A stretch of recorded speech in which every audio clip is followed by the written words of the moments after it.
আজকে আমরা দেখব স্যামসং হিরো 30 এই কম বাজেটের ফিচার ফোনটা আসলে কেমন, নেওয়া উচিত নাকি না।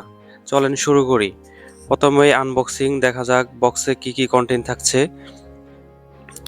ফার্স্টে আমরা পেয়ে যাব মূল ডিভাইসটি,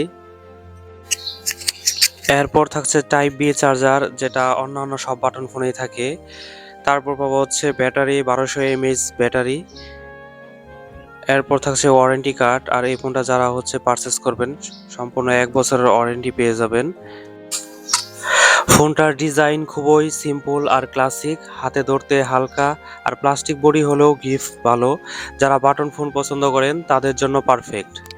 এই ফোনটিতে আপনারা পাচ্ছেন dual SIM, torch light, FM radio, memory card support. আসলে এই বাজেটে এইগুলো থাকায় অনেক।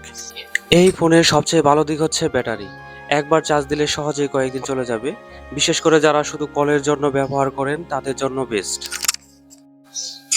এই ফোনটিতে আছে ছোট একটা ডিসপ্লে, কিন্তু বেসিক কাজ যেমন কল, এসএমএস এসবের জন্য একদমই ঠিকঠাক।